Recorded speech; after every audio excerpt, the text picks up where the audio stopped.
नमस्कार दोस्तों, 7 मई 2021 सूरत में ब्लैक फंगस की वजह से 8 लोगों के आंखों की रोशनी चली गई। 14 मई 2021 ब्लैक फंगस की वजह से तेलंगाना में 3 लोगों ने अपने आंखों की रोशनी खो दी।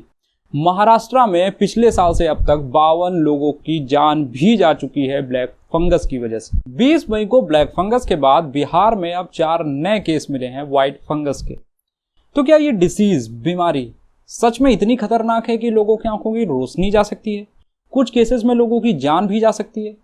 तो आइए जानते हैं इसके बारे में आज के इस वीडियो में। सबसे पहली चीज आपको ये समझनी है कि फंगस होता क्या है। फंगस एक तरह का प्लांट पौधा होता है, लेकिन जो ना हरा होता है, ना इसमें कोई पत्तियां होती है, ना इसमें कोई फूल होते हैं। और आपने पुरानी गीली लकड़ी पर पाउडर जैसा एक मटेरियल देखा होगा, अजीब से रंग का। इसके अलावा घरों में आमतौर पर आपने पुरानी हो चुकी ब्रेड पर मोल्ड हल्का डार्क कलर का मटेरियल देखा होगा। ये भी एक टाइप का फंगस है, लेकिन आप इसे खा लें या फिर ये किसी तरह से आपकी बॉडी में चला जाए तो ज्यादातर केसेस में आपको कोई दिक्कत नहीं होने वाली है। लेकिन कुछ फंगी ऐसे हैं जिनसे आपको दिक्कत जरूर हो सकती है। इनमें से एक नाम है म्यूकरमाइसिस, सिंपली कहें तो ब्लैक फंगस। अब ऐसा नहीं है कि ये कोई नया इन्फेक्शन है। ये फंगस हर जगह हमारे चारों तरफ एनवायरमेंट में है, मेनली मिट्टी में।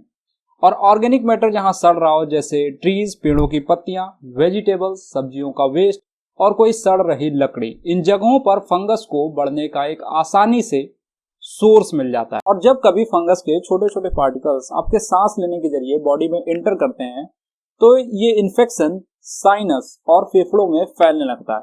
और साइनस वाला एरिया आप इसमें देख सकते हैं। अब सवाल ये उठता है कि आप पता कैसे लगाएंगे कि आपको ब्लैक फंगस हुआ है? इसके सिम्टम्स क्या हैं? सबसे कॉमन सिम्टम्स में नाक के आसपास कलर में चेंज आने लगना, या फिर हल्के डार्क होना और दर्द। थोड़े ज़्यादा होने पर आंखों से धुंधला दिखेगा, चीज़ें एक से ज़्यादा नज़र आ सकती हैं। और चेस्ट, सीने में दर्द और सांस लेने में दिक्कत, खून की उल्टियाँ। और वार्निंग साइन में ये भी है कि दांत में दर्द और लगे कि दांत ढीले पड़ रहे हैं। ऐसा कुछ है तो डॉक्टर को तुरंत दिखाएं, क्योंकि इसका ट्रीटमेंट अगर सही टाइम पर ना कराया जाए तो आंखों की रोशनी जा सकती है और सर्जरी करनी पड़ी तो जबड़ा हटाना पड़ सकता है। और सीरियस केसेस में तो पेशेंट की डेथ भी हो सकती है। अब आते हैं व्हाइट फंगस पर, जिसके केस मिले थे बिहार में। इसमें और ब्लैक फंगस में क्या डिफरेंस? पहली चीज आप ये जान लीजिए कि ब्लैक फंगस और नए वाला व्हाइट फंगस ये हर किसी को इन्फेक्ट नहीं करता है।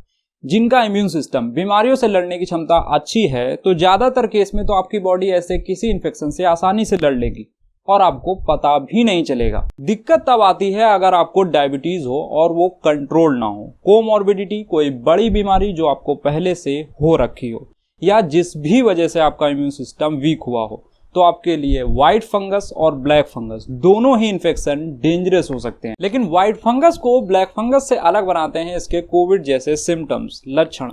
मतलब आपको व्हाइट फंगस हुआ है तो सिम्टम्स आपको कोविड जैसे दिखेंगे, और आप जांच कराएंगे तो आपको कोविड का टेस्ट निगेटिव आएगा। तो इसलिए व्हाइट फंगस का पता लगाने के लिए आपको सीटी स्कैन या फिर एक्सरे कराने की जरूरत पड़ती है। व्हाइट फंगस को ब्लैक फंगस से ज्यादा डेंजरस इसलिए बताया जा रहा है क्योंकि व्हाइट फंगस लंग्स के साथ साथ बॉडी में नाखून, स्किन, माउथ, किडनी, ब्रेन और बॉडी के कई अलग अलग पार्ट्स को ये इन्फेक्ट कर सकता है। एक सवाल अब ये आता है कि फंगल इन्फेक्शन का कोविड से क्या रिलेशन है?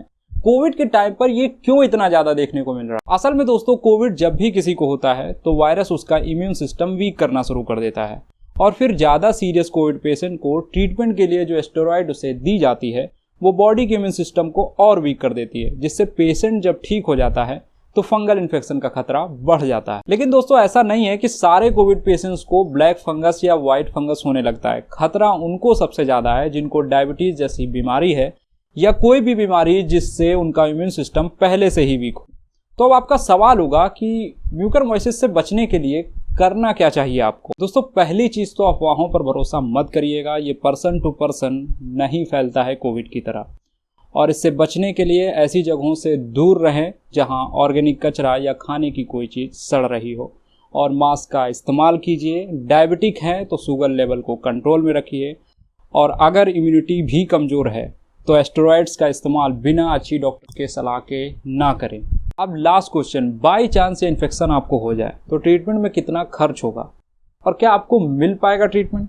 दोस्तों, अभी शुरुआती स्टेज में फंगस को ठीक करने के लिए एम्फोटेरेसिन बी लिपोसोमल ड्रग का इस्तेमाल किया जाता है और इसकी एक डोज हर रोज करीबन 2 महीने तक लेनी पड़ सकती है और एक डोज का रेट है 3500 रुपये, यानी करीबन 2 लाख रुपए लग जाएंगे ठीक होने में। प्रॉब्लम दोस्तों यहाँ पर यह है कि इस मेडिसिन की शॉर्टेज हो रखी है और दिल्ली हाई कोर्ट ने भी इस शॉर्टेज को लेकर चिंता जताई थी कि सरकार इस पर ध्यान दे, तो ट्रीटमेंट मिलने में मुश्किल हो सकती है। इसलिए अच्छा यही रहेगा कि साफ सफाई बनाए रखें और इम्यूनिटी स्ट्रांग नहीं है तो फंगस वाली जगहों से दूर रहें।